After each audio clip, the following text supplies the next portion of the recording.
First অন্তর্বর্তীকালীন সরকার এবং তারপরে বিএনপি সরকার, তারা যে বাংলাদেশে সংকটকালীন পরিস্থিতি সৃষ্টি করেছে, একদিকে মব কালচার, সংখ্যালঘুদের ওপর অত্যাচার,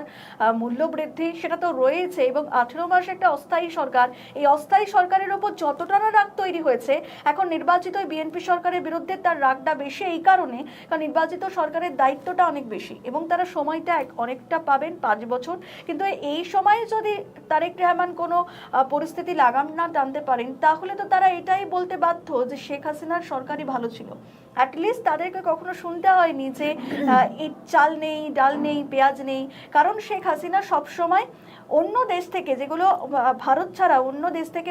বাংলাদেশে আমদানি হয় বা বাংলাদেশ থেকে রপ্তানি হয়, সেগুলো কিন্তু যখন খুব সংকটকালীন পরিস্থিতি হতো তখন ঠিক তিনি ভারতের মধ্যে দিয়ে সেই রাস্তাটা বার করে নিতেন। কিন্তু এখন সেটা করতে পারছে না এবং ভারতও এক্ষেত্রে খানিকটা কঠোর হয়েছে, কারণ অনেকবার বলার পর, খবর তৈরি হওয়ার পর, হয়তো ভারত পরবর্তীকালে সাহায্য করছে, কিন্তু সেই খবরটা হওয়ার পর যে বাংলাদেশ এখন পেঁয়াজ আমদানি করতে পারছে না, চড়া হারে তাদেরকে অন্য দেশ থেকে আমদানি করতে হবে, এই খবরটা 2-1 দিন হচ্ছে, গণমাধ্যমে আসছে, তারপর ভারত কিন্তু সহযোগিতার হাত বাড়াচ্ছে এবং এটাই চাইছে ভারত যে অন্তত বাংলাদেশের জনগণ বুঝুক যে ভারত কিন্তু তাদেরকে শেষ মুহূর্তে সহযোগিতার হাত বাড়িয়ে দিচ্ছে। সেটা পেট্রোল, ডিজেল হোক, গ্যাসের ক্ষেত্রেও আমরা দেখলাম, যেগুলো নতুন করে বলার কিছু নেই। কিন্তু এই যে বলছি শেখ হাসিনার প্রতি যে সহজ বা নরম মনোভাব, এটা কিন্তু এই অন্তর্বর্তীকালীন সরকার এবং বিশেষ করে বিএনপি সরকারই করে দিচ্ছে তাদের এই সংকট মোকাবিলা করতে না পারা। এবং এই কারণে আমরা দেখছি যে স্বরাষ্ট্রমন্ত্রী সালাউদ্দিন আহমেদ, তিনি যখন বিরোধী দলে ছিলেন, অর্থাৎ বিএনপিতে ছিলেন, এখনও তিনি বিএনপিতে রয়েছেন, কিন্তু তখনও সরকার গঠন করেনি বিএনপি, তো সেই সময় আমরা দেখেছিলাম তিনি বলেছিলেন শেখ হাসিনাকে কথা বলতে গেলেই তিনি আগে স্বৈরাচার কথাটা কোট আনকোট ব্যবহার করতেন। এখন তিনি কিন্তু সেটা করছেন না, বরং তিনি বলছেন বাংলাদেশের প্রাক্তন প্রধানমন্ত্রী। অর্থাৎ কোথাও গিয়ে তো একটা সমঝোতা বা কোথাও গিয়ে একটা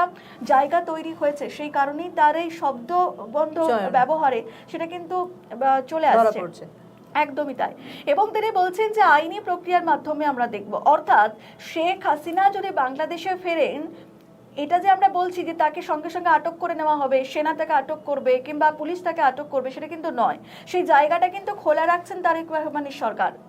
কারণ স্বরাষ্ট্রমন্ত্রী অর্থাৎ স্বরাষ্ট্র মন্ত্রণালয় থেকে যখন এই বিবৃতি আসে যে আমরা আইনি প্রক্রিয়ার মাধ্যমে দেখব, অর্থাৎ শেখ হাসিনা নতুন করে আবার তিনি মামলা করতে পারেন, মানে আপিল করতে পারেন, তারপরে মামলা লড়তে পারেন এবং তার বিরুদ্ধে যে অভিযোগ তার যদি প্রমাণ সাপেক্ষে হয়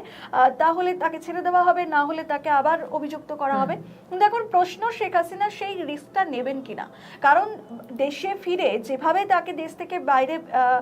আসতে হলো, যেভাবে তিনি বিদেশে এলেন এবং এত বছর ধরে, মানে 2 বছর তো হয়ে গেল তিনি ভারতে রয়েছেন, সেই রিস্কটা তিনি নেবেন কিনা, মানে